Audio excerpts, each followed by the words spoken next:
Hello दोस्तों, तो हर साल की तरह इस साल भी एप्पल का WWDC का इवेंट जो है हुआ था और उसमें उन्होंने आईफोन्स के लिए जो नया ऑपरेटिंग सिस्टम है यानी कि iOS 27 को जो है अनाउंस किया है, which is all about speed and refinements for this year. मतलब फीचर्स तो हैं लेकिन ओवरऑल आपको डिज़ाइन में कोई बड़ा चेंज देखने को नहीं मिलेगा, क्योंकि iOS 26 ऑलरेडी एक बहुत बड़ा चेंज था लिक्विड ग्लास के पर्सपेक्टिव से। अगर हम बात करें तो यहाँ पर ऑलरेडी जो एग्जिस्टेड फीचर्स हैं उन्हीं को रिफाइन करने की कोशिश की गई है ताकि वो तमाम फीचर्स जो हैं आपके आईफोन में ठीक तौर से चलें। भी ये डेवलपर बेटा वर्जन में है जो कि काफ़ी ज़्यादा बगी होता है।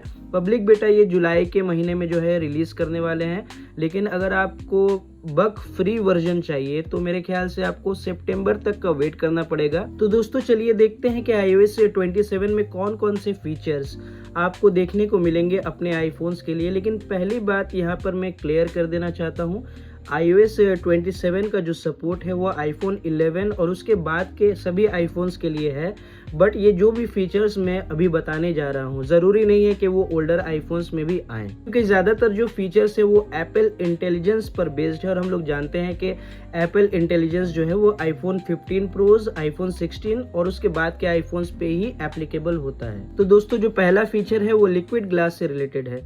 तो यहाँ पर कोई मेजर डिज़ाइन में चेंज नहीं किया गया है, बस एक लिक्विड ग्लास के स्लाइडर को ऐड कर दिया गया है। आप चाहे तो अल्ट्रा क्लियर मोड पे जा सकते हैं या फिर अपने UI को एक मोर टिंटेड वर्जन पे भी जो है शिफ्ट कर सकते हैं। ऐप आइकॉन्स में भी जो है कुछ एडिशनल लेयर्स जो है ऐड किए गए हैं ताकि जो है लिक्विड ग्लास के साथ वो अच्छे तरीके से जो है ब्लेंड हो सके। और जैसे मैंने पहले भी बताया कि इस बार iOS 27 में स्पीड के ऊपर ज़्यादा ध्यान दिया गया है, तो जो ऐप लॉन्चेस हैं वो ज़्यादा फास्ट आपको देखने को मिलेंगे। फोटोज़ वगैरह जो आप कैप्चर करते हैं तो फोटोज़ ऐप में उनका जो लोड है यानी लोडिंग वो फास्ट आपको देखने को मिलेगा। साथ ही अगर आप अपने एप्पल डिवाइसेस के बीच में फाइल शेयरिंग के लिए एयर ड्रॉप का ज़्यादा से ज़्यादा इस्तेमाल करते हैं तो लगभग 80% जो है वो फास्ट ट्रांसफर आपको देखने को मिलेगा। आई मैसेजेस से रिलेटेड अपडेट की बात करूँ तो अगर आप कोई फोटोज़ या फाइल वगैरह शेयर कर रहे हैं किसी को आई मैसेज के थ्रू,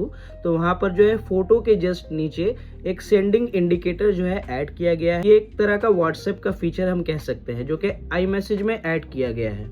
आप किसी ट्रिप पर जा रहे हैं और आपके आईफोन्स में ट्रिप के बहुत सारे फोटोज़ हैं और आप वो फोटोज़ को शेयर करना चाहते हैं उन दोस्तों को जो कि एंड्रॉयड यूज़ करते हैं या फिर विंडोज़ यूज़ करते हैं, तो आप फुल रेजोल्यूशन में उन फोटोज़ को जो है शेयर कर पाएंगे।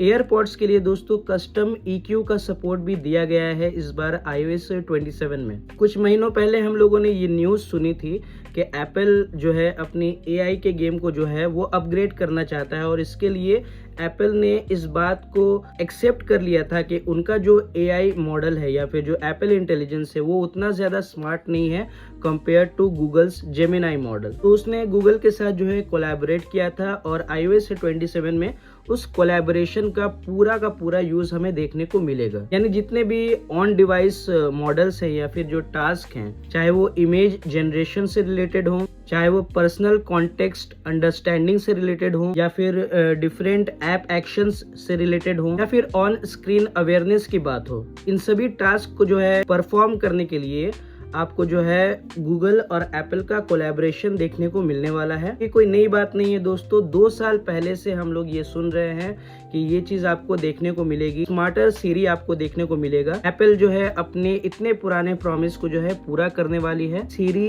एप्पल इंटेलिजेंस यानी कि सीरी AI जो है देखने को मिलने वाला। और जो इवेंट में मैंने देखा है इससे तो यही समझ में आ रहा है दोस्तों कि यकीनन जो है इस बार सीरी काफ़ी ज़्यादा यूज़फुल होने वाला है। कुछ एक्स्ट्रा फीचर्स भी ऐड किए गए हैं जो कि डिक्टेशन से रिलेटेड हैं या फिर जो है नए सीरी वॉइसेस भी ऐड किए गए हैं। But it is quite unfortunate कि इन मॉडल्स को जो है अपने आईफोन्स में आपको रन करने के लिए जो मिनिमम रैम की रिक्वायरमेंट है वो 12 GB तक होनी चाहिए। इसका मतलब ये कि जो बेस iPhone 17 है वो भी इन 2 फीचर्स के लिए जो है सपोर्टेड नहीं है। डेफिनेटली बाकी जो सीरी AI के फीचर्स हैं वो आपको सभी एप्पल इंटेलिजेंस सपोर्टेड आईफोन्स में जो है देखने को मिलेंगे। एक डेडिकेटेड सीरी ऐप भी आपको देखने को मिलेगा जिसमें बहुत सारे आपके क्वेश्चंस वगैरह स्टोर्ड रहेंगे and it will just function like chat GPT और the Google Gemini app. Visual intelligence के लिए जो है आपको आपके आईफोन के कैमरा में ही एक सीरी मोड जो है देखने को मिलेगा। सफारी के अंदर आपको ऑर्गेनाइजिंग टैब्स का ऑप्शन देखने को मिलेगा। पासवर्ड्स ऐप में भी कुछ अपडेट्स आए हैं, जहां पर जो एलिजिबल अकाउंट्स होंगे, मतलब जिन अकाउंट्स में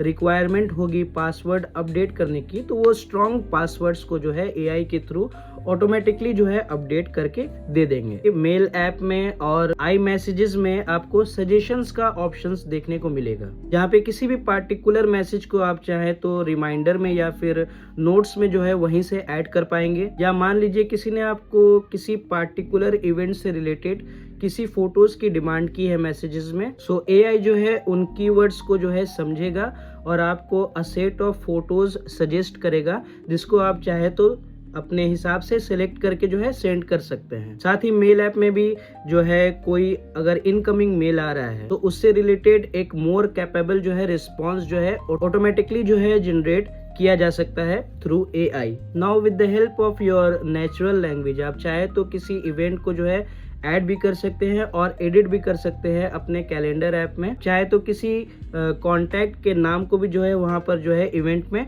मेंशन कर सकते हैं। कॉल ऐप के अंदर भी कुछ यूजफुल फीचर्स जो है iOS 27 में देखने को मिलेंगे, जहां पर कॉल ऐप और कॉन्टैक्ट्स का एक बेटर जो है कनेक्शन देखने को मिलेगा। आप किसी कॉल पे हैं और आप किसी फ्लाइट से कहीं जाने वाले हैं, उस फ्लाइट से रिलेटेड अगर कोई इन्फॉर्मेशन आपको चाहिए तो वो इन्फॉर्मेशन खुद ब खुद जो है आपके स्क्रीन के ऊपर जो है फ्लैश हो जाएगी, ताकि आप इजीली उसे सामने वाले को बता सके। अगर आप एक्सेसरीज यूज करते हैं अपने होम ऐप के अंदर, तो उन एक्सेसरीज से रिलेटेड जो नोटिफिकेशन है अब वो बार बार ना आकर टाइम टू टाइम जो है लेटेस्ट नोटिफिकेशंस के हिसाब से अप टू डेट होते रहेंगे और एक सिंगल एक्टिविटी के तौर पे शो करेंगे। होम ऐप जो है सभी कैमरास के साथ जो है कनेक्ट करेगा और आपको एक वीडियो क्लिप और साथ ही डिस्क्रिप्शंस जो है वो जनरेट कर देगा। शॉर्टकट ऐप जो यूज करते हैं, बहुत सारे लोग यूज करते हैं, मैं पर्सनली उसे यूज नहीं करता, लेकिन उसमें भी कुछ अपडेट्स आए हैं। शॉर्टकट्स जो है डिफरेंट ऐप के साथ बहुत अच्छे से कनेक्ट करेगा और ऐप एक्शंस भी जो है वो परफॉर्म करेगा। इमेज प्लेग्राउंड से रिलेटेड एक बड़ा अपडेट आपको देखने को मिलेगा iOS 27 में,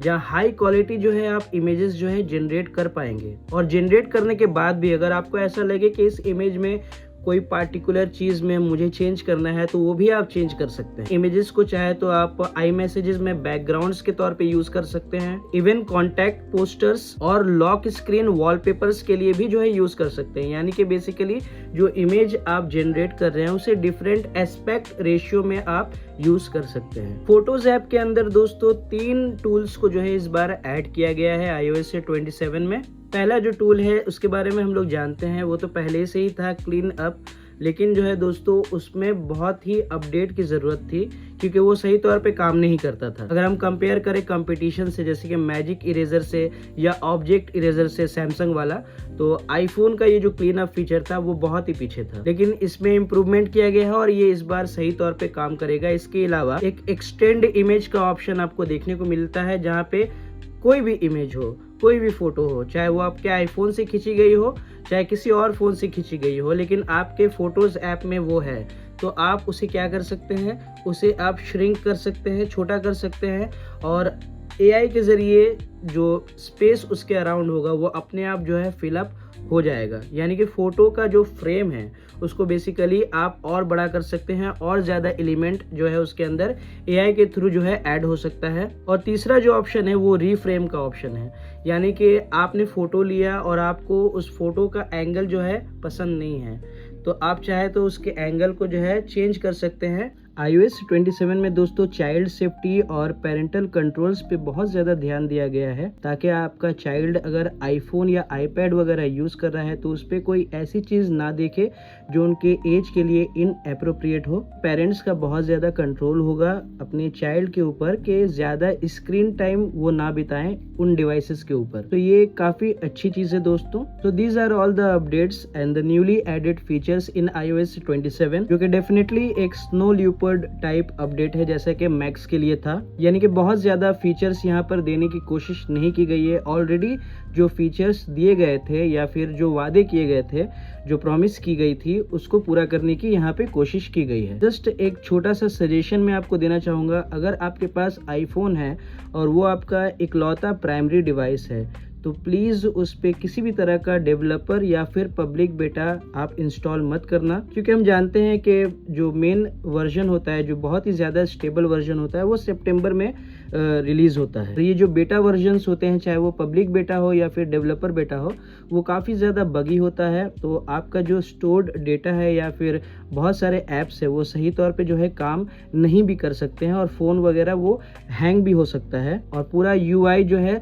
स्लगिश भी फील करवा सकता है। सो मेरे हिसाब से iOS 27 अगर किसी को ट्राई करना है तो उन्हीं को ट्राई करना चाहिए जिनके पास एक एक्स्ट्रा आईफोन हो। दोस्तों, आई होप कि आपको ये वीडियो अच्छा लगा होगा, इन्फॉर्मेटिव लगा होगा। दोस्तों, अगर तो इस वीडियो को लाइक और शेयर ज़रूर करें और इस चैनल पे नए हैं दोस्तों तो इस चैनल को सब्सक्राइब ज़रूर करते हुए जाना। मैं मिलता हूँ आपसे अपने नेक्स्ट वीडियो में, तब तक के लिए दोस्तों, पीस।